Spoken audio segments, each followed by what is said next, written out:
First of all, I actually did. I want to see if this works. Let me see if. Let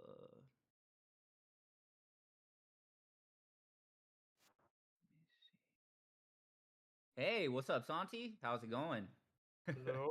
Yeah, doing well. Thanks for inviting me. Yes, sir. Good to have you in the building. Just gonna wait for a couple more people to come through. First of all, it's great to see y'all in the building. I see, some of the good community members in here. And just kind of a reminder as well, after this AMA we have with Santi, I do have a fun little competition I have in the Discord channel. So go check the previous announcement for more details, and we're gonna get people are gonna have a chance to win 50 fame as a part of this little fun, exciting thing we're gonna do. But yeah, Santi, how's your week been? How's your weekend? Anything exciting happening during your weekend in your free time? Watched a lot of NFL. Got the Super Bowl I least wanted. I don't know if there's any Eagle fans or Chiefs fans in the audience, but um, not happy with that. As a 49ers fan, I think those two teams, for some reason, I really don't like them. Um, Walked my dog. Weather's been really good here in Vancouver. Um, yeah, nothing too different from that. Nice, nice. No, and I know you have something prepared to showcase today, so it's gonna be great. And all of y'all, I've been in the chat. I've been talking with y'all about all the issues that you guys have been bringing up in hand. So, I'm gonna kind of be representing the community and just talking through some of the discussions that we've been having in the chat, and then Santi is going to kind of explain his thinking in terms of a lot of the discussions we've been having. So it's gonna be cool to see y'all. What's up, Crypto Line? What's up, F Monkey Rock? A Tribe Called XRP. I don't know as well too, Santi, but there's the chat functionality open, so you can peer at people saying what's up. F Monkey Rock, I see you with your songs. Emily I am Lazar. I am the worst multitasker. So if I start looking at messages, I probably will stop talking in the middle of presenting something. So I'll keep myself focused on the message. No worries, no worries. Well, I'm just gonna it's been only a couple minutes, so I got the boy Top Boy Q in the building when Coinbase. Yeah, it's good to see some of the homies in here. I see a lot of the team members as well. Shout out to everyone in the music team. Got Crystal, Surgeon Rock, Simon, Cheyenne. It's good to stay fly. It's good to see everybody in the building. So yeah, we're gonna have a good time today. I'm just wanting to make sure we have everyone who, kind of wasn't wanting to come through today, to make sure that we have everyone in the building before we start. So apologies to all of those who just want to. I know y'all are just ready to hear and ready to have the conversation at hand, but let me just, make sure we can open it up to people who, kind of want to still come through. And once again, I'm gonna do another reminder that after this, there's a secret Discord channel called the Stars Riddle Game. But the only way you can enter this Discord channel is you have to answer the right riddle to the announcement that I made. So go check that out. And then, you're going to have the chance to get 50 fame, which is a part of this whole, gamification that Santi's bringing with Road to Fame.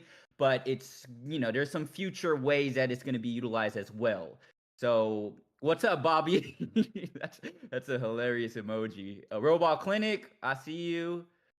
So yeah, actually, let's start. I think this is a good crowd. So Santi, do you want me to just kind of maybe put this deck, and you can kind of just explaining, the whole concept, any kind of thing you want to say before we get jump right into it?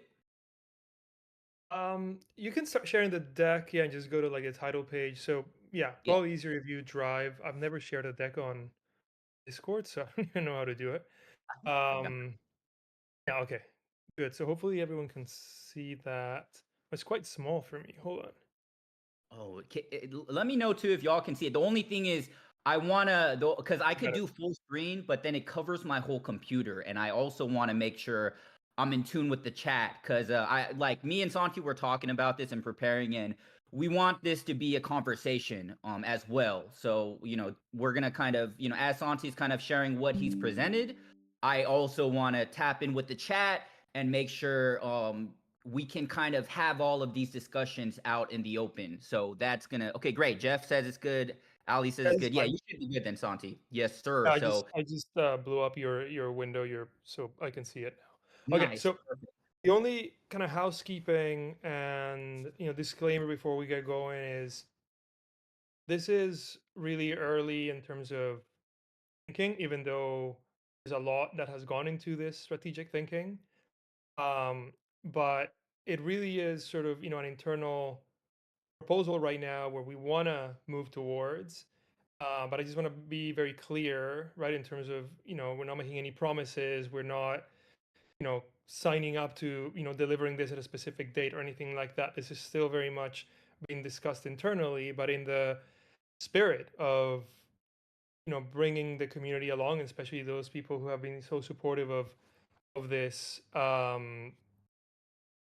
project. We want to share what our thinking is very early and get your feedback, get your reaction, because that is um, very much the right validation that we want, right, to go at this with even more conviction if it resonates with you and others. But yeah, we put some work and some thinking into this that hopefully gets you excited about what we're thinking is sort of the next era of Gala music. So with that said, let's go to the next slide. Sounds good. So let me actually before, yeah, I mean you can leave it here, but so what is this deck? There's an even more comprehensive version of this deck, with more numbers and business cases and stuff like that. But that's a lot to share here, and has more sensitive information. So this is a bit sanitized for the purpose of this presentation. But this is a deck that basically wants to look at not just small ingredients that we've talked about before, let's say like the mixtape game or individual sort of features or changes. What I've really been focusing on over the past month and a half, 2 months, is what is the right kind of business opportunity to go after. What lens should we use to find that business opportunity, right? If we think of ourselves as a startup trying to find a market for ourselves where we can generate revenue, significant revenue, then that's sort of the thinking here, right? So it starts at a very high level, and then I'll get into the kind of strategic pieces to execute that type of vision. Um, so that's sort of how this deck is structured, and that's sort of the altitude of the topics that we'll be talking about here. The first one is the strategic lens, right? And again, sorry if this is a little bit, I don't want to say corporate, but a little bit sort of product pitch type of format. But this is really how you should triangulate your way to figuring out what opportunity you should go after, what is the size of that opportunity, what capabilities you have to address that opportunity. And so what I hope is that people in this call are excited by the opportunity that Gala can hopefully attack as a business with the strengths that we have as a team, as a company, and so on. And through that, then you get excited at sort of the individual pieces that execute that vision. So to look at this for the strategic lens for this, then I basically took a look at three things. Like, we want to be at the intersection of three things that, in my opinion, should be true. The first one is we should build on existing strengths. So we're not starting from complete zero, right? It's not like we just have an idea on paper and there's nothing else. We have a platform, we have a community, we generate revenue, we have technology, and amazingly, we have also, you know, incredible, contacts in the music industry, artists, labels, producers, etc., etc. If you were a completely new company trying to get into the sort of music tech space, you would really struggle to create a market for yourself if you don't have that, what I call the supply side. If you don't have those strengths in terms of um, basically an unfair advantage for you as a business because of the relationships that we have from many people in the team, and in particular, Layla. So we want to build on those strengths as opposed to just, doing something that doesn't leverage those. Second one, actually, you can go to the next slide that has a little bit of detail to each of these circles, Jehun. Yes, sir. So, yeah, go to the next one. So the next one is carving out a unique niche. I won't stay in this too long because I think some of you have heard me talk about this. Now, go back, go back. Oh, my bad. Um, Oh, that wait, give trigger me one. happy. No, you're going in the wrong direction. Give me one second. Oh, Yeah, there let me you do go. All right, the presenter view so I get some control over this. Sorry, give me 1 second, y'all. there you go. By the way, when I like, do you guys see the deck right now? Because on mine it says your stream is still running. So just want to make sure. I think I have to click on Discord in order for this to happen. But here, let me I just. see it. Hopefully, Okay, cool. everyone else is. Um, Talk. Anyway, while you figure out your technical difficulties, so the second thing is you want to carve out a unique niche. So I've said this before, again, I won't stay here too long, but when you're a smaller company and you're going after a market, you don't want to just try to do what other people, especially if they're successful incumbents, what they are doing, because they have either already solved that problem or they have way more resources and talent than you do in order to address any sort of marginal differentiation that you want to bring to the table. So that's why how many startups get crushed is because they look at something that clearly has product market fit because there are users and there are companies in that space, but they try to do basically the exact same thing and they just get crushed, right? And so that's really one thing that I want us to get away from because frankly right now, and I'll get to that in a second, but right now much of our experience is sort of analogous to what you would go and do on Spotify or what you would do on SoundCloud, right? You're discovering music, you're listening to music. That can't be the sort of value proposition or the core value proposition of our platform because again we're going to get crushed and that is a solved problem. And the third one is you want to target, or in my opinion, to go after high value markets with our value proposition. So we want to pursue an audience that has strong monetization potential. And I'll get into that in a second. So let's go to the next slide. These are just some quotes in sort of my research and when I was thinking about this from people that are really high up in and very recently in music labels, entertainment conglomerates. And I noticed that there's a theme, right? And I already had this intuition, but I noticed there's a theme here when I started doing the research and looking at numbers, and is that we know I can see that labels, artists, etc., are now looking at basically super fans. How can you? That is the underserved, undermonetized category of fans of music, right? Everyone listens to music, so everyone has Spotify, everyone listens to it. But those that want to stand out from other fans, those that want to connect, in more meaningful ways to the artists that they love and so on, those types of that type of audience is under monetized and underserved. So let's go to the next slide. These are just more by from different people, different companies, and you can see that basically these are people thinking um, about where, I like to say that Wayne Gretzky saying of, skate to where the puck is going. So when I look at what these people are looking at, right, the CEOs of the biggest entertainment companies in the world, they are looking at where super fans are and how to reach them. And so let's go to the next slide. These are some great quotes, by the way, Santi. Okay. So this is where I think we need to start changing a lot of the things that we are currently doing, what we've done in the past, and start pivoting based on those lenses that I provided yesterday, a few minutes ago, towards this direction that addresses superfans, right? So instead of being a listening and discovery platform as we are today, in a solved problem by your Spotify's and the like, um, we should become a super fan engagement platform that gives the labels and the artists the tools to connect and monetize their most valuable fans. And I'll get into some of the details of what that means because it's not just wording here with a slight distinction. There are some very meaningful core differences between this and our current approach. Second one is we want to expand our audience, include music superfans, and activate their passion through gamification. So again, I'll get into that in a second.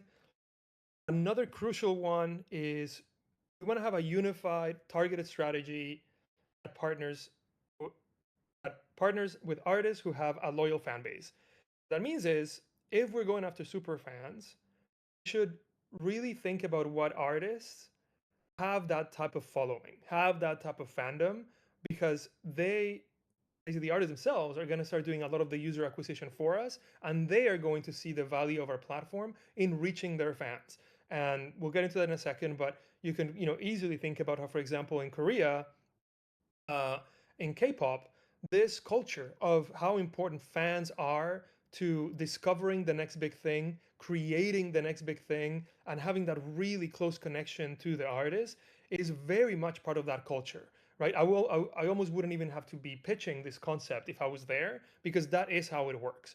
And so for us, I think we need to start embracing some of that, because that is where sort of artist development, artist discovery, that's how it's moving with the internet, is more and more kind of grassroots, and you can discover them early thanks to all the ways that you can connect with artists in the digital world, as opposed to 10, 15, 20 years ago. um, we want to provide tangible value for labels and artists so that they bring the fans, they do user acquisition for us. And lastly, I'm sure very important for everyone here, is we want music, as in our token, to underpin the features and the transactions that really enable that super fan fantasy. I think one of the things that frankly every Web3 product struggles with, maybe every is an exaggeration, but certainly most, and most of them continue to kind of just tread water without really solving this problem, is why do I really need a token, right? Why is this on blockchain? Why does it need a token? And I think that's something that I wanted to take seriously, because the more you solve that problem, or at least like ask that question, you move in a direction where the utility of that token is really tied to sort of the business and the engagement and the value proposition of your product, or your service. I think in many other projects, this is not taken seriously enough, and it's sort of tacked on, and because of that, there's really a decoupling and between the sort of fabric, the Web3 fabric of the project, and really what you're providing as a service, or the audience that you're bringing on board, and so on. Let's go to the next slide. So now I want to talk about that opportunity, right? If I'm talking about super fans and going after them and being this platform that enables this meaningful connection between artists and super fans, what is that opportunity? So you look at what here again, this is a very abridged version, but you will be looking at the size of the market, what are the competitors, how saturated is it, et cetera, et cetera. But I wanted to bring an example here, um, of a platform that some of you may know, some of you might not, called Weavers. So Weavers is a really simple website slash platform. It's owned by Hybe, which is a conglomerate really in entertainment and slash music label. And even though it has very basic features, and it doesn't really have a lot of deep engagement, it has very, very good numbers. Its KPIs are very, very good. I'll get into those in a second. Um, we know that artists and labels are sort of struggling to directly engage their most valuable fans, right? If you're an artist, if you're a label, then in between you and the fans are basically publishers, right? Whether it's Spotify, SoundCloud, whatever, they're these publishers that control the content, and they engage with your end consumer. You as an artist, you don't get to interact directly with them unless you build this from scratch on your own socials and so on. But you're certainly not going to build technology to engage with those fans. And that's the opportunity that we have. Um, and as I said before, current music platforms dominate things like discovery, listening, and so on. But crucially, they provide this one-to-many experience, right? Like Spotify. You could be the most rabid Pearl Jam fan, and I'll be referencing Pearl Jam all the time, because that's what, where I grew up, in terms of my music taste in the 90s. And often when I'm presenting, I can't think of more creative, or original examples. So if you're the most rabid Pearl Jam fan and you are on Spotify, you are still anonymous to Pearl Jam, right? If you follow Eddie Vedder on Instagram, I don't even know if he has Instagram. I don't have Instagram, but if you did and he did, you're also anonymous, right? So those platforms don't have this type of two-way engagement with their fans. And when they do it, it's actually quite successful, even though it's very surface level. And a great example of that is Spotify Rap. It's super popular. Everyone shares it. Everyone waits for it, and it's because it creates this illusion of the artist finally like speaking back, right, and connecting with you in that sort of two-way street. And you can see how powerful it is, even though you know that if you scratch the surface, you're still anonymous. You're still really far from connecting with that artist directly. You're still just engaging with Spotify and content they are creating to create that illusion of connection. We want to actually create authentic connection. Um, and so I talked about the audience. So super fans are a highly engaged and monetizable audience. They make up a fraction of an artist fan base, which means that you don't need to onboard millions and millions and millions of people in order to make the business viable. Um, and they spend the majority of engagement and spend. And then labels and artists need tools to reach fans without relying on the walled gardens like Spotify, as I said before.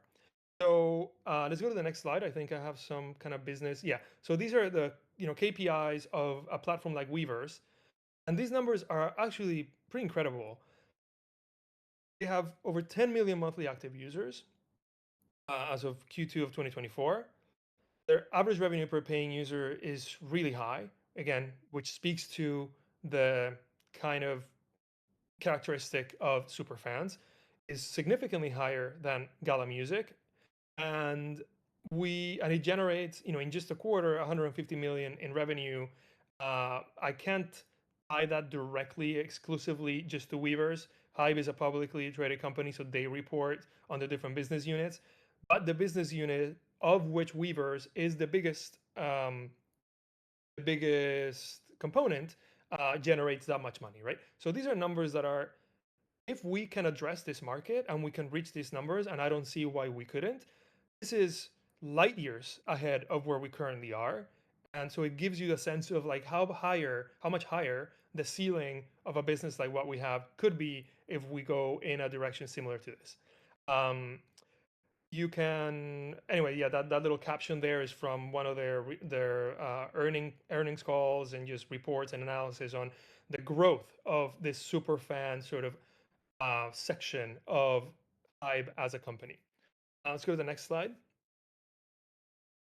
Yeah, I kind of covered this already, so we actually can probably maybe I'll go very quickly over this. So spend, I already talked about how they really super fans spend more, obviously, than other fans, but crucially, they spend more also on other things, right? So everyone, super fans and fans, they listen to music, but the super fans are the ones that buy the merch, are the ones that care about the collectibles, are the ones that will show up to exclusive content, etc., etc.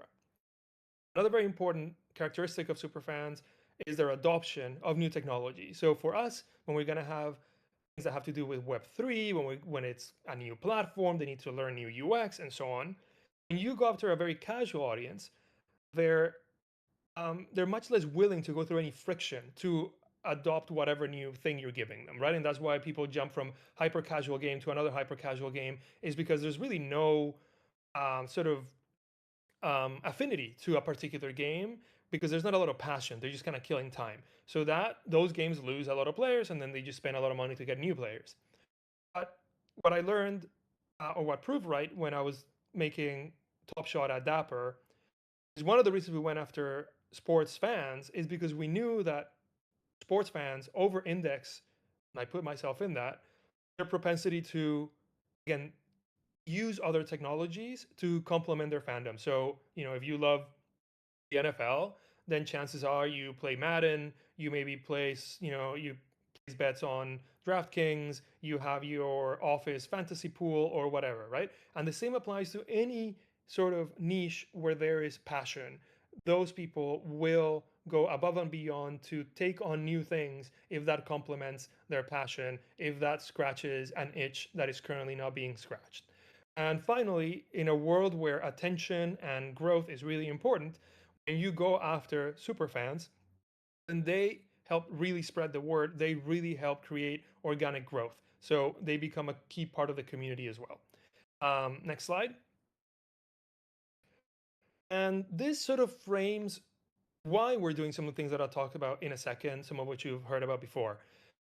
But superfans' motivations, there's going to be some specific things that are unique to music super fans, but super fandom is a more general thing that really you can learn from super fandom almost more generically and then apply it um, more uniquely to your niche.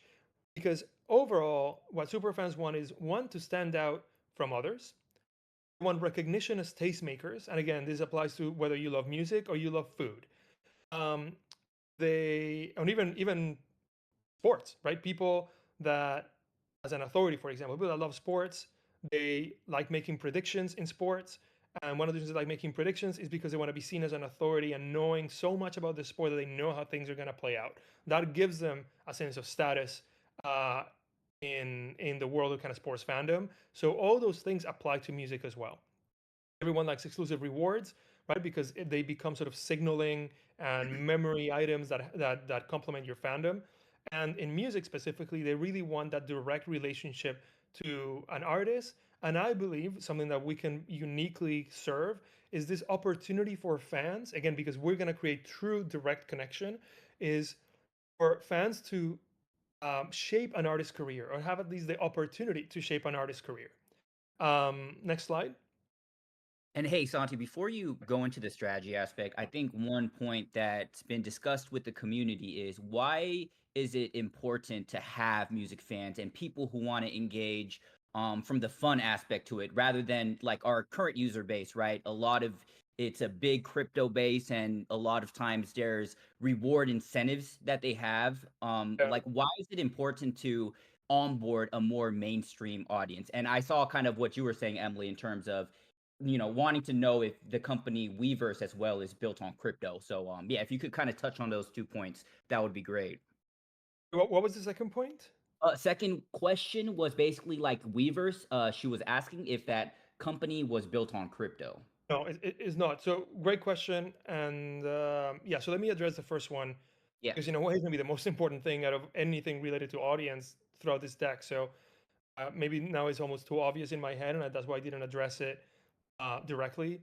But if you want to build a business, particularly a business where you have a community that is sort of sharing in your success, right, in many ways through tokenization and so on, you need to create value from somewhere else. Value needs to come from somewhere, right? Like I come from the gaming industry. When the first wave of crypto games came out, I was incredibly critical and I was out there talking about how I did not think Axie Infinity or Zrun or many of these other projects were going to go anywhere because I knew, just looking at how it worked, as an experience, I knew that no one was paying to have fun, right? Everyone was just paying to buy an NFT to then sell it to the next person for more money. And eventually the music stops. And it's a game of musical chairs and it's basically a pyramid scheme.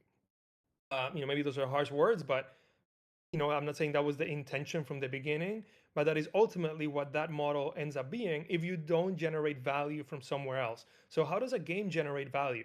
It generates value by providing entertainment value for which a percentage of your users, not everyone, but some people are willing to pay because they are deriving something from that experience that they don't need to extract back out, right? The thing we're offering as a service, as a product, someone is willing to pay. And if so, we need that audience that is willing to pay is that super fan audience, right? Because they are the ones that believe, or rather, not, I mean, you could believe in it and not really be a super fan of music for whatever reason, or the artists that we have, but they're the ones that are basically enjoying what we're creating and spending money and not expecting to extract anything back. They're not buying anything because they're expecting something back in return outside of simply what we're creating. And so, in order for, so right now crypto games are trying to be more like that, right? They're trying to learn from, okay, how do mobile games monetize? How should we actually create an entertainment product where people come in here, spend on in-app purchases, and that creates at least a floor of liquidity, a floor of revenue, that makes this a viable business. Because otherwise it's just money coming in and a whole bunch of people expecting all that money to still come out, through everyone else that sort of put money into the business, or in their mind they put money into the business somehow. So you need to create something that's almost a definition of product market fit, right? You need to create something where your product has found a market for which people are willing to pay for. If your only value proposition is like Axie Infinity, hey, you can make money by buying this token, farming some stuff, and then selling it out, then that's not really a game, right? That's another type of business, and a business where a lot of people, more people lose money than the people that win money. So hopefully that answers the first question. The second question, um, Weavers is not a Web3 platform. And I believe that's an advantage for us. And I'll touch on that in a second. Obviously, we need to make the level of friction as low as possible, right? Everyone on this call, just the fact that you have a wallet, the fact that you are on Discord, you're already in the top 5%, right? Of people that are willing to go through friction. When we created NBA Top Shot, the product was ready and we still refused to launch until we had the payment rails with credit cards and all that kind of stuff ready because we knew a lot of people were coming in here and didn't even know what an NFT was, right? So we need to have both, we need to have a balance of incentivizing the sort of use and utility of the crypto elements of the platform and leverage the things that crypto allows us to do that a Web2 platform can't do as easily, while also providing at least an on ramp for people that are not going to be scared by the sort of friction, that crypto provides. But remember, if we were going after just a casual audience, then the friction needed to scare them away completely is much lower than if you're going after people who see a unique value proposition that addresses the thing they basically define themselves by, right? As a super fan of X or Y, they're willing to go through more hoops. We just need to make sure that that value proposition is compelling for them to do so while we continue to make the platform more and more seamless. Yep. Okay, Great points. next slide. Hopefully that covered it. Yep. Strategy and yeah, actually crypto line. We're about to jump into that. So, yep, gonna right here. Right. So there's obviously a lot more detail to this, but I broke it down into four pillars. I think it is in terms of the strategy, right? So these are the things that we would actually be executing, and they address different elements of this sort of direction. So the first one is what I refer to as the supply side. The supply side is what do we as a business bring to the table to attract demand, and so that means artists, that means labels, that is basically content, right? So what we want to do is create a flywheel where we onboard the artists that have loyal fan bases, and the artists are really eager to authentically engage with their super fans. That's key because one of the, it may sound overly critical, but I think it's important for us to be honest with ourselves and critique ourselves in order to move to, better destinations. I haven't been obviously with the team that long. I think of anyone who's from Gala that's on this call, I'm probably the one that's been here the shortest amount of time. Um, but what's what we've been doing so far is my perspective is, again, we're kind of getting in the way of how an artist will connect to a fan, right? And so people that engage with our product feel, with some exceptions, they're mostly engaging with Gala Music, again, in the way they would engage with Spotify. They're not really engaging directly with October London or Eddie Vedder or whomever, right? Because we're kind of in the way. And we are creating all the content, we are creating the mystery boxes, we're doing everything as almost publishers. And I believe we need to become more basically the platform that enables a really meaningful connection so that artists look at our platform. Because think about it, right? Whether you're new or not, you're an artist and you're looking at, okay, my songs are out there. I can go on tour. I can have my podcast or whatever. Maybe that's another way that they connect. But I know there's super fans out there. I don't want to create my own technology to engage with them.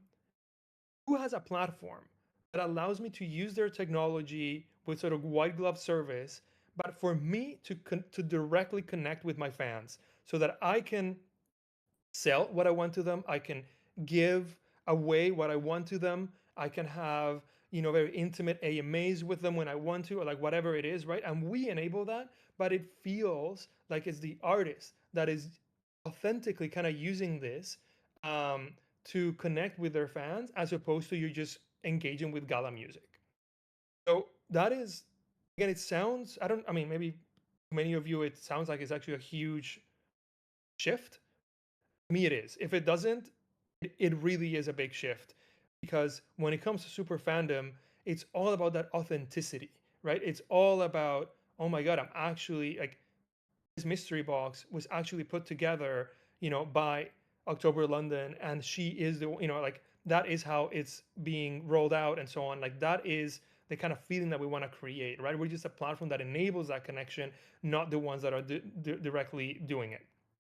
Go to the next slide.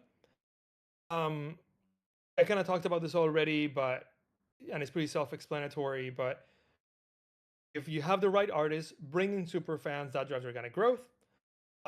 Passionate fandoms amplify virality and retention. We know that happens, so it helps you grow.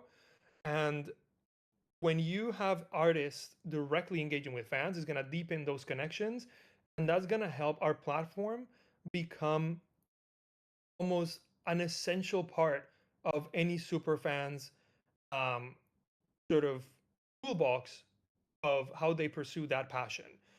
That's kind of the goal, right? If I had to like take a step back right now at this point in the deck, is I think we win if for super fans of the artists that we're bringing onto the platform, Gala Music becomes like a stop, a regular essential stop in their journey of pursuing that passion, right? So right now they have Spotify as an essential stop, right? Or I don't know, if you're a sports fan and you love, like making predictions or whatever, then maybe DraftKings is an essential stop, right? We want to become an essential stop because we want to scratch an itch that is not being scratched by the incumbents.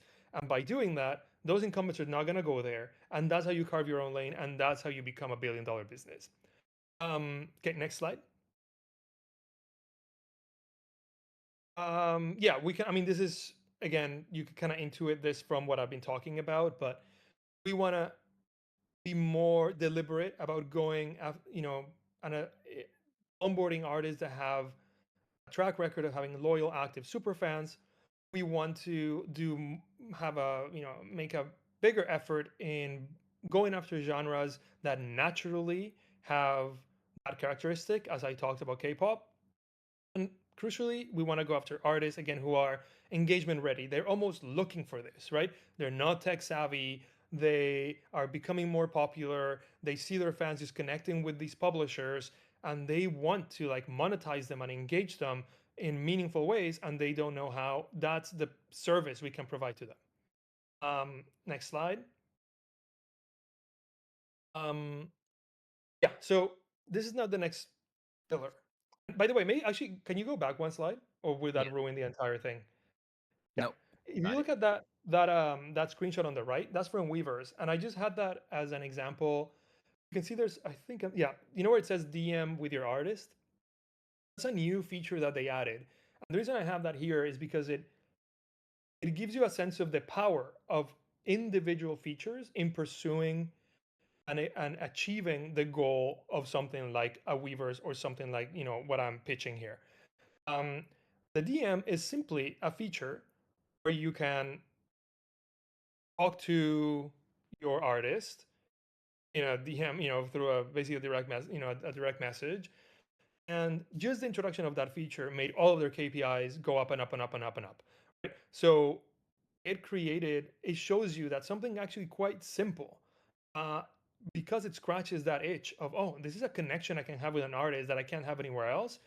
It created more people signing up for their subscription service, more people paying, et cetera, et cetera, et cetera, right? So it just shows you how small things can make a big difference when you're addressing the right problems for the right audience. So let's go now to like specific. Yeah, let's go to the next slide. So I talked about this before, but the second pillar is, if we want to move away from just, okay, you land on Gala Music and it feels like it's just to discover new tracks and listen to tracks. and it feels like it's not really scratching a different itch, right? Unless you are really into the Web3 value prop, or you're really into discovering sort of the up and coming artists that maybe no one's heard about or something like that. Then that is, we don't have much more of a value prop outside of that. So one of the things that I want to change is to be bold about what is the core experience when you come onto the platform, and in a way be contrarian about what music platforms currently are. So right now, if you're starting a music platform, there's so much gravitational pull, or I'm just gonna make something where you listen to music and you browse and discover, because it's almost scary to do anything else. But what I want to do, and I just believe this very strongly, even though it can feel uncomfortable. Honestly, if you're innovating, it should feel uncomfortable because by definition, you're doing something other people haven't. Um, I want the gamification element of this to be at the core of the experience, because I believe that this type of gamified experience is something that super fans will enjoy, and it's something that really appeals to their motivations as music super fans. So if you go to the next slide, um, yeah, I have this sort of line right about Duolingo. Duolingo is more than half a billion in ARR, in annual recurring revenue business. They are not. I learned English as a second language, so I have some authority here in terms of learning a language. Uh, Duolingo is not the best language learning app if your goal is to learn a language, but it is by far the most successful. And what did they do? They went the contrarian way, right? We're not just gonna make another Babel. We're not just gonna make another this, right? They said, let's make this engaging through gamification. Let's learn from games, particularly mobile games. And they basically innovated in the world of ed tech. And they have an incredibly successful business that has amazing stickiness and is growing and growing and growing, right? So just as they created a $500 million business, by creating a truly differentiated product that I'm sure for them at first felt weird, right? Creating this little duo character and your little path through the milestones and a soft currency and gems and leagues and progressions. Like all of that would have been, again, unthinkable before. They did it, and it's the most successful app. So I want to take a page out of that. I mean, in a way, I'm taking a page out of the rest of my experience in my career in terms of gaming. But this is a validation point that you can go in that direction in a space that hasn't explored gamification fully, and you can be very successful. Next slide. So I have another deck slash document that actually goes into a lot of these elements here. You've seen this before. I won't stay here too long because it's been 43 minutes. By the way, I hope I can end on time. I may not, but so I'll try to go through this kind of quickly. But this is the core loop of this game, right? For those that haven't seen it before. So you're gonna be collecting tracks through track packs. Again, this is, I'm saying you are going to, but we're still designing, we're still conceptualizing. Um, Collect tracks. Those tracks you create mixtapes. Mixtapes are basically playlists of 5 songs, and each week, just like if you're playing Ultimate Team or you're playing a lot of mobile games that have live events, each week is gonna be its own thematic competition. So let's say one week is country music, the next week is grunge, the next week is like oldies, the next week is love songs, whatever, right? And so based on that, um, the rules of the game, right? The theme of that competition, you create your mixtape with the tracks that you've been collecting by earning packs, buying packs. You build your mixtape, and then you can improve your mixtape in the same way that you would improve a fantasy team by making a player captain or all these other mechanisms, by 2 mechanisms. One is you upgrade your tracks. So we're going to introduce this mechanism through which tracks can now be purchased or earned as kind of base level tracks that you then use microtransactions to upgrade them to better and better levels. And eventually, the highest levels will have earning power in terms of music earning power, but with limited seats in the like limited slots at that sort of top of the pyramid. So, if you get, I'll keep using just um, maybe wrong examples, but if you get Even Flow by Pearl Jam, then only, let's say, 1,000 of those can be at the top of the earning tracks there. Now, of course, now many of you are probably asking yourself, well, what happens to the tracks we already bought? What happens to these $100 tracks? My goal is that those tracks continue to be the highest earning tracks and continue to also play a role, like a very significant role in this, in sort of the gamification aspect of this, right? They're almost like the granddaddy of that version of the track if you have one of those tracks. But we want to create a sort of on ramp, a kind of free to play way of upgrading tracks. So initially, the upgrading of the tracks gives you more, points in the mixtape, gives you more rewards in the leagues that you progress that I haven't touched on, and so on. But eventually, it also gives you sort of this earning properties as well. And so think of it as like in games upgrading characters. Actually, Can you stay in that previous slide? Um, and I wanted to touch on something actually based on the question that Jehun asked a little while ago, again talking about the audience, and why is it important to have that audience, and why is it important to monetize it this way. Many of you are thinking, I'm sure, if you own tracks, if you own nodes and so on, like, okay, how does this benefit me?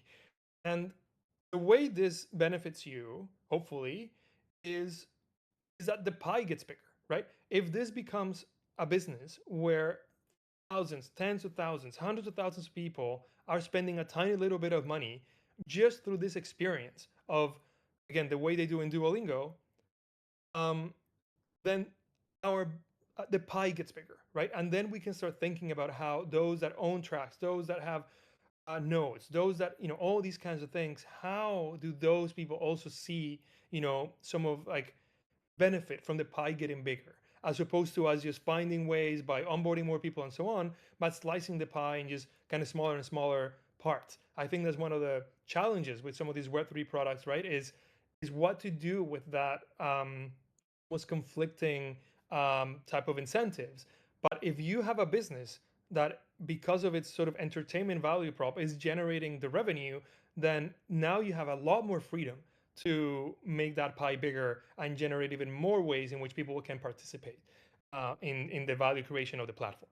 So sorry, I just want to take that parenthesis, which I think is important.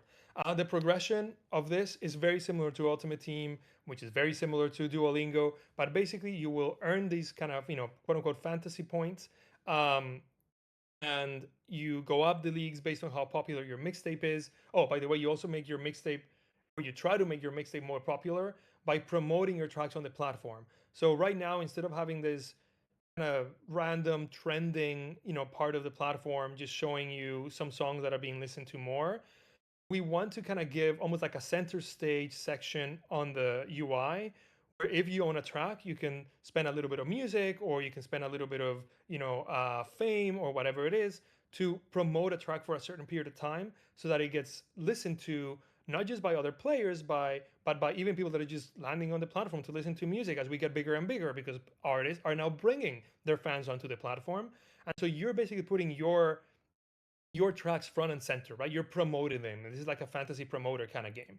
And then you earn rewards. And hopefully some of those rewards are the ones that can transform an artist's career. One of the challenges with certain businesses that have these sort of money can't buy experiences is that the mechanism through which the money can't buy experience of art is delivered is really not scalable.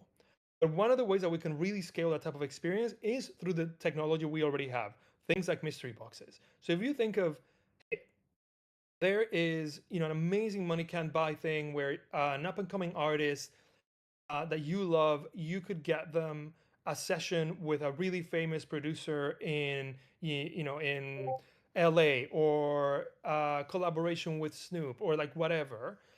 That should almost become like a Willy Wonka ticket, right? That is stashed in mystery boxes, but those mystery boxes, let's say where you actually have a decent probability of getting that Willy Wonka ticket to transform an artist's career and forever be part of that experience, like um, that basically amazing anecdote forever and ever.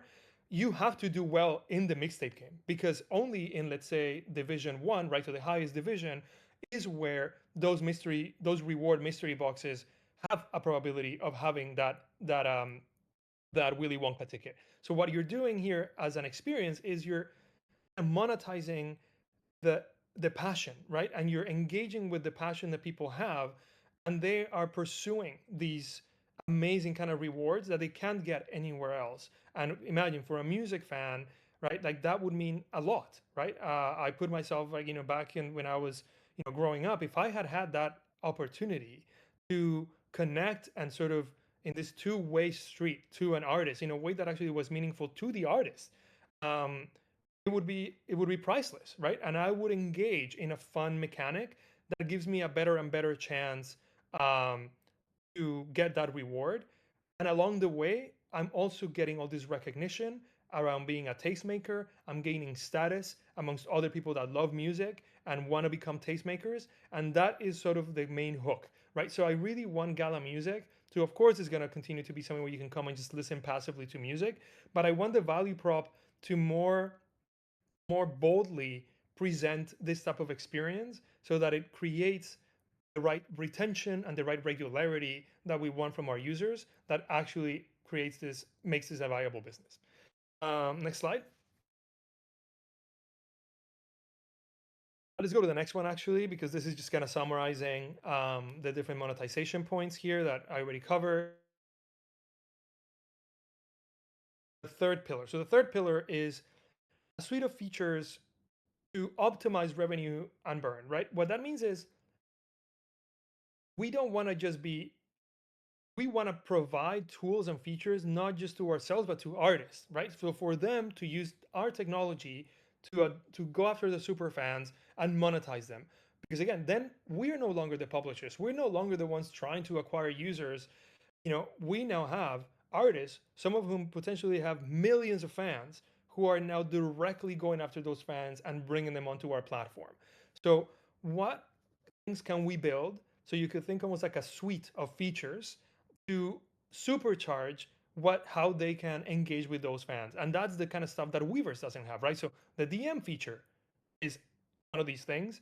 I really back ourselves with the experience that we can build in this team with game development experience, Web3 experience, and so on, and where the platform already is in terms of functionality to create much more compelling features and basically as a product suite be much more compelling than something like Weavers. And an example of that is the soft launch we did. Go to the next slide, please. Is the soft launch we did with Road to Fame that some of you may be familiar. It's a very small feature. You can go to the next slide. It just kind of fills up some of the content. Is a very small feature. Didn't take long to build. Sorry, that blue arrow should have been deleted. It was pointing to some metric here that I removed. No, sorry, go back. And what it shows is this actually is very successful, right? It's just that we haven't scaled. But most people that bought a mystery box engaged in Road to Fame. Most people that engage in Road to Fame spent quite a bit.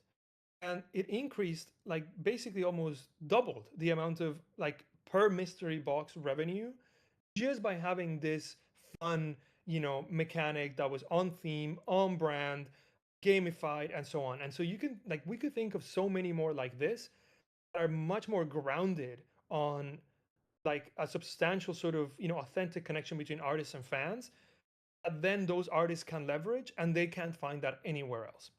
Go to the next slide. Yeah, yeah. So anyway, yeah, we can stay here. And another example, and this is a new idea, but again something that we've been thinking about, is I'm sure many of you are familiar with things like Polymarket and Kalshi and stuff like that.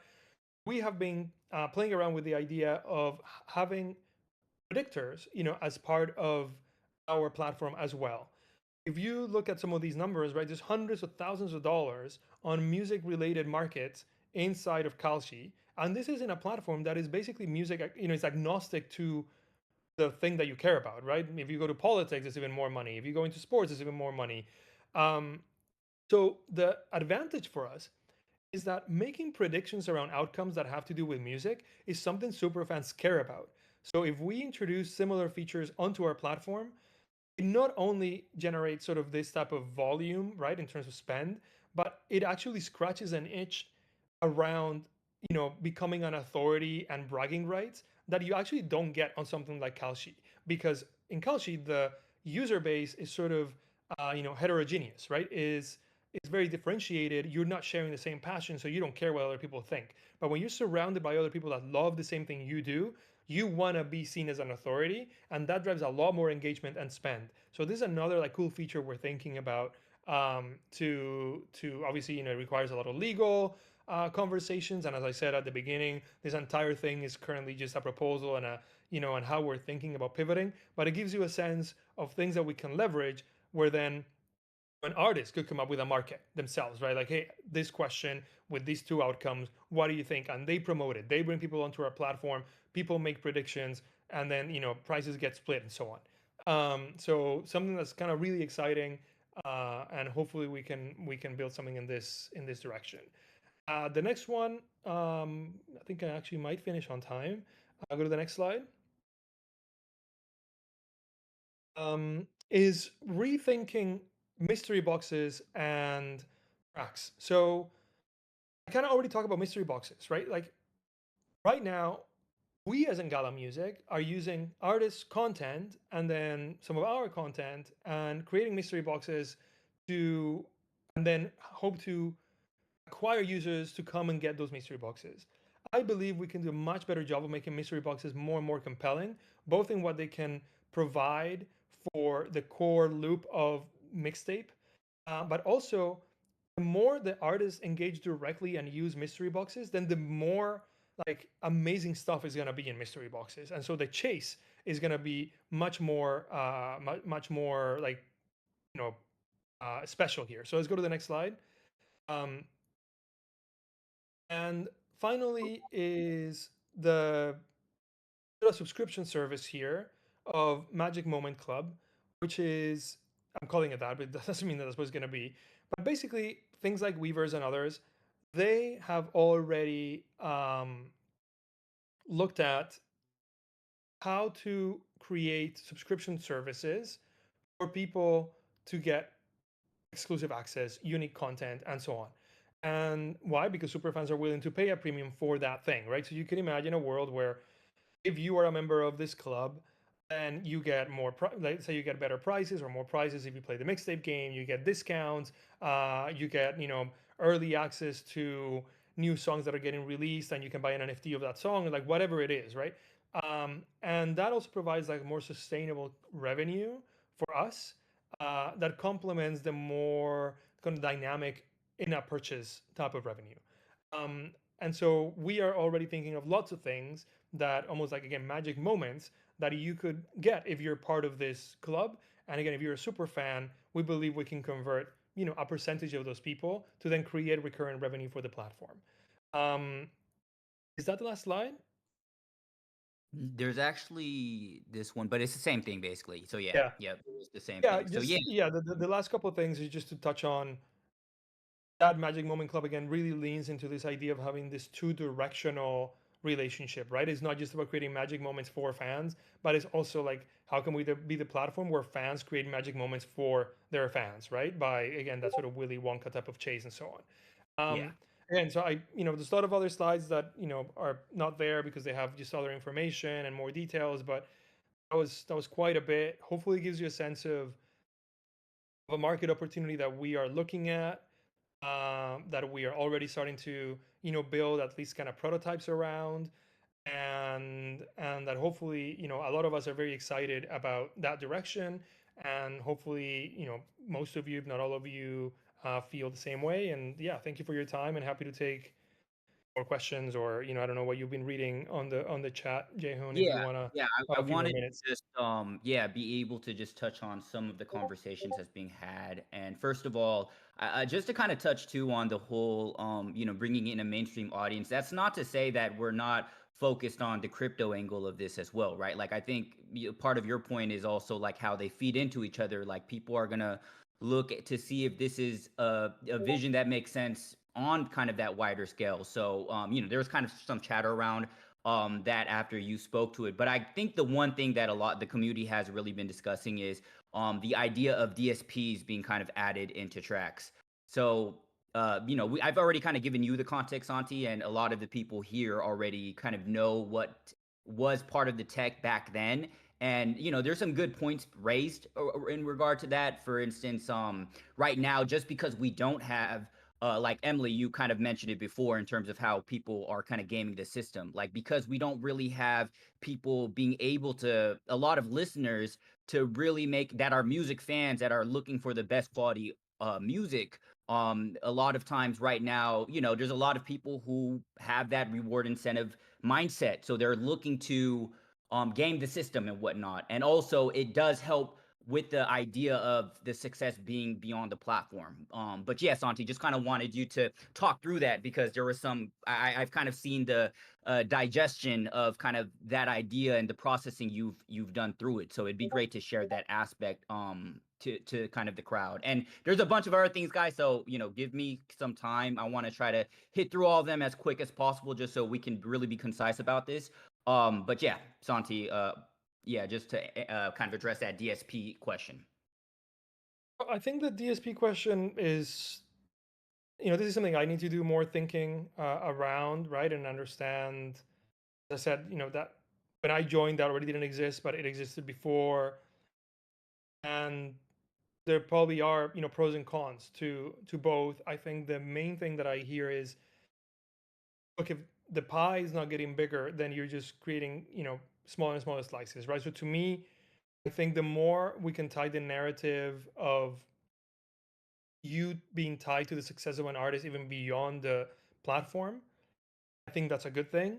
I also think it's a good thing to incentivize like artists and so on to both give us like really great content, but basically not reserve the best content from somewhere else, right? Because that is sort of one of the maybe reverse incentives that is created by not having DSPs and so on here, or by certain exclusivity conversations, is if we don't have the audience, right? It's almost like a chicken and an egg, right? If our audience is not huge yet and you're a new artist, then you're probably going to want to put your best song somewhere else, right? Where you're going to get more eyeballs because you're looking for attention, you're looking for growth, you're looking for people talking about you.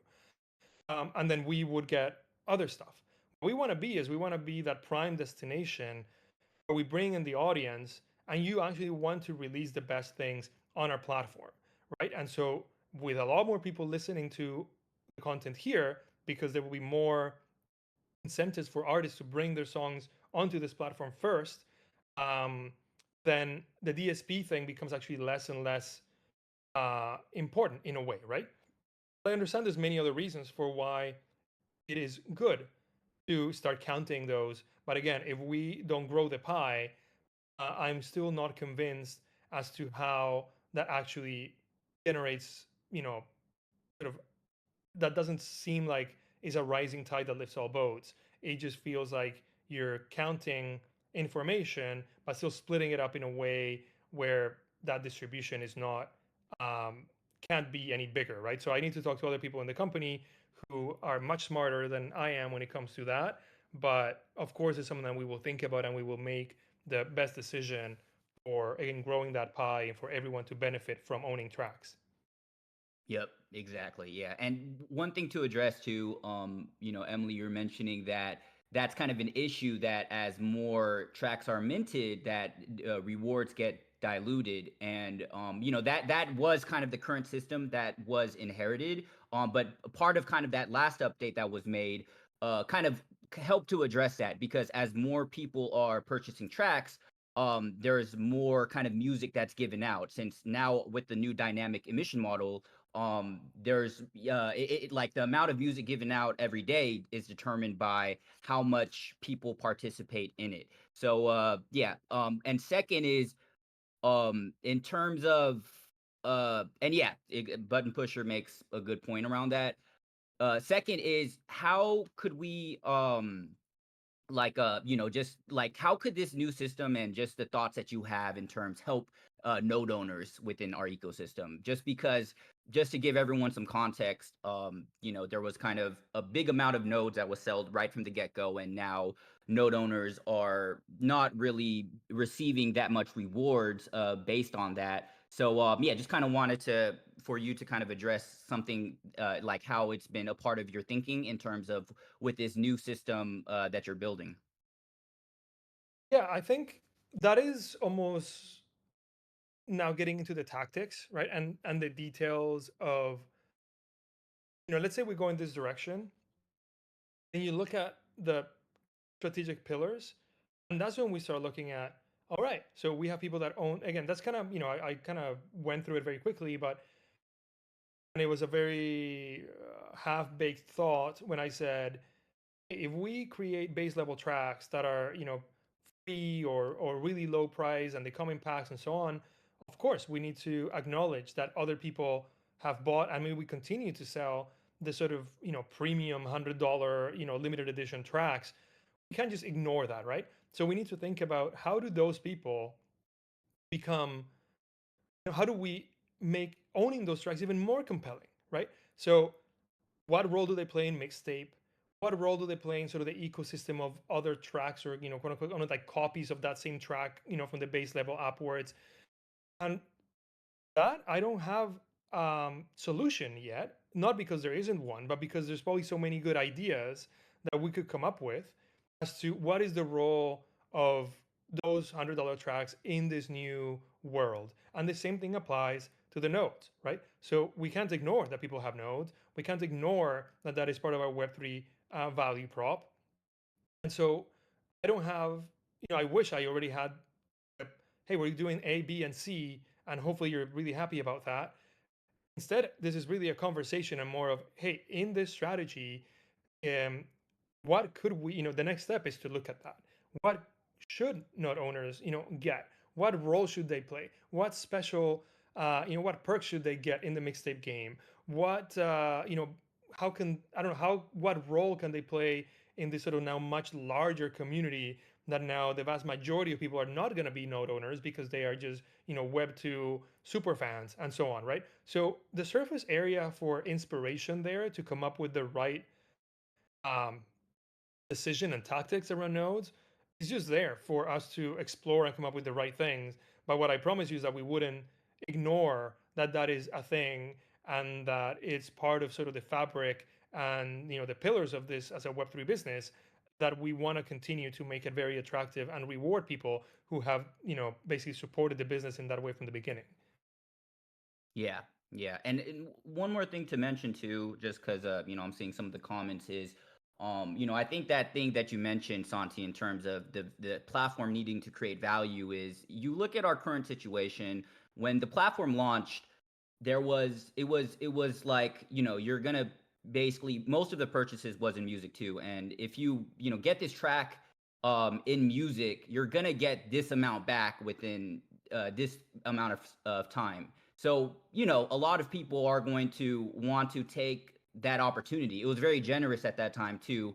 And I think a lot of what's happened is, making sure to figure out more ways to elevate. And like I said, there's some limits when we talk about these conversations, but some of the key things I think that didn't kind of happen, throughout this year, is how could we have elevated the music ecosystem more, and also, make more mechanics to for people to hold music in. So I think that a lot of this concept that Santi has been driving at, like there's probably a lot of questions in terms of how the specifics are going to work. And hopefully, looking back, a lot of it was kind of addressed, but having a system where there's more activity of music is going to be a win-win for all. So definitely wanting to, what has changed from the proposal we heard last AMA? I mean, like, throughout it, I felt, first of all, it kind of gave the full context of, I mean, Shanti, do you want to kind of answer that? I felt like you went more in detail in some of the concepts. But yeah, something to answer. What's the specific question? So she was just at Ali from, an artist was asking what has changed from the proposal we heard last AMA. I don't know if you remember, the conversation we had last So AMA, but last time, yeah, so last time we had the AMA, we were only talking about that mixtape feature, right? So we were only talking about that element of almost the core gamification angle, right? If you look at what I presented today, that is now in service of a larger strategy and pivot that is much more deliberate around audience that you're after, how we would, you know, onboard artists, the role that artists play, other monetization, like other revenue streams, so anything from like the predictor game to, potentially, let's say, artists and labels, almost giving us, right, some sort of paying some sort of fee to use our technology outside of our platform, for example. That could maybe be something that we move towards down the line, right? We're almost like an SDK. They can use a mystery box themselves, but they don't need to build that technology from scratch, right?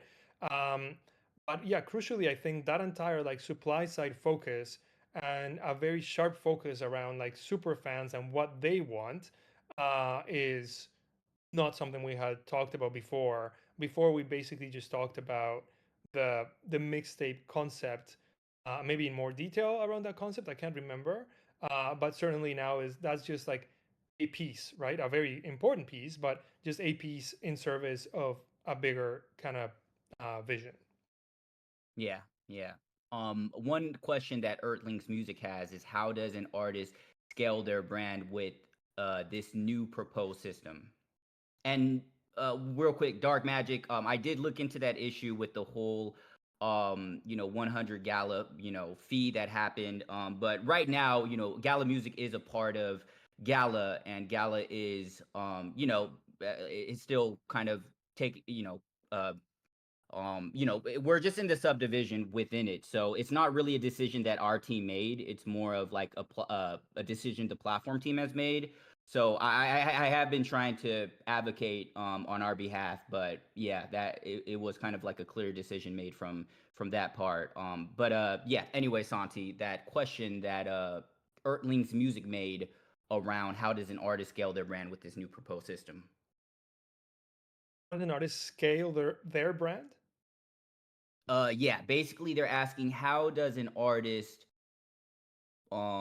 scale their brand with, like, how will this new proposed system help an artist kind of get a bigger fan base and bring awareness more to their brand? It looks like that's the question being asked.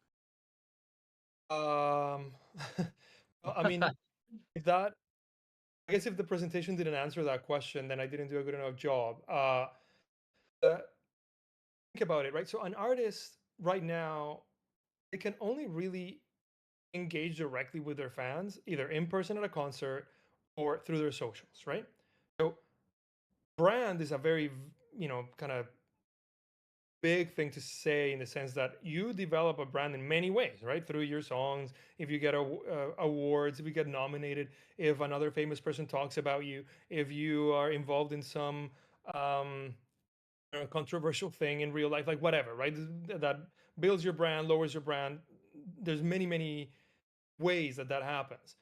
The way an artist would, or the reason an artist would want to use our platform is because right now artists are sort of um, outside of the main commercial engagement that fans have with their content. Their content goes on Spotify and they get cents, fractions of cents, per stream. They go on tour and they got to pay for a whole bunch of stuff and so on, right? And the goal for us is, hey, fans want to engage in this sort of fun, gamified way, and they care about what you make and they care about connecting with you as an artist. You can use our platform and our tools to connect with your most valuable fans, right? I'll give you an analogy. Jehun has heard me say this before, but part of my inspiration here actually comes from um, a business called Talkshop Live. And so Talkshop Live is a startup, and they're a shopping, like digital shopping platform, where their technology is it can exist on any platform. So if you're a Walmart or if you're a celebrity or whatever, it can be on your platform, or you can go on Talkshop Live and whatever. And it's basically streams of celebrities or brands selling content, and their technology is that you can one click buy anything that they're kind of selling in the most, like, in the easiest possible way. And again, that they can, the artist or the platform or the seller can take that almost widget anywhere and have that stream. But that's sort of the technology part. one of the reasons that they're so successful with um, a particular audience is that it allows, let's say, celebrities or artists, you know, authors do really well, people that write books, in engaging with their most passionate followers, and they sell more through them than they do with many, many, many other platforms.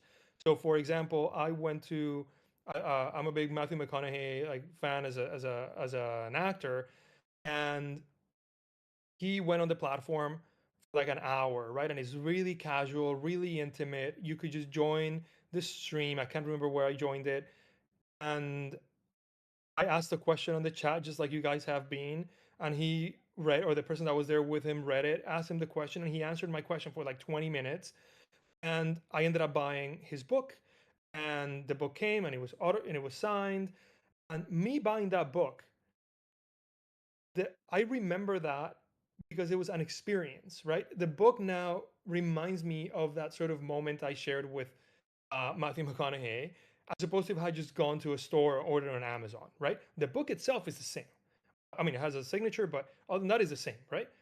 But it's the moment that I shared that was meaningful, and that's why they do really well. Is these artists could technically just put their product on, in Walmart or Barnes and Noble or Amazon, right? But they go on Talk Shop Live because it allows them to have a bespoke uh, sort of stream that is genuine, that is authentic, that is in their own voice, and they connect with their fans in a very unique way. And those fans buy whatever they're selling much, much more, right? So if something like Talk Shop Live is worth Matthew McConaughey's time, I believe that we can be that platform that is worth the time of many, many, many artists that are yet to, make it to Matthew McConaughey's like, sort of level of success. So hopefully that analogy makes a lot of sense, right? There's a very distinct quality to that engagement, and the opportunities for monetizing and engaging your most valuable supporters and fans with this type of technology in a very similar way to where they Talk Shop Live when it comes to like just live shopping. Yep, yep. Last question, Santi. Basically, Ali was wondering, I think the key thing that a lot of people are interested in is how the new gamification concept, and you kind of already went into it, so sorry if if you're gonna repeat yourself a bit, but how the new gamification with the tracks will help track sales and drive more demand for people to want to purchase tracks or participate in the track system. Yeah, really good question actually. So what free to play as a model, with microtransactions and free to play as a model has proven is that you can onboard people into an experience and give them a little bit of like free stuff, right? So, hey, you do this, and now you get a free pack. In that free pack, there's some songs. They're not the best songs, they're just base level songs, and maybe they're not the most popular songs, but you can start playing the game and so on.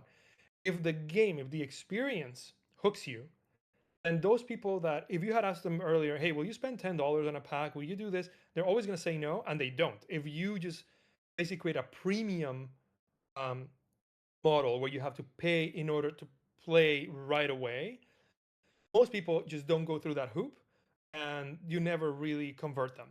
But if you provide them with a free to play experience where they start having fun, and again, their motivations start being served, in this case, seeking status, becoming a tastemaker, earning these rewards, connecting with artists and so on, the more they do it, then the more likely they are to then go up to the next level of spend, the next level of spend, the next level of spend.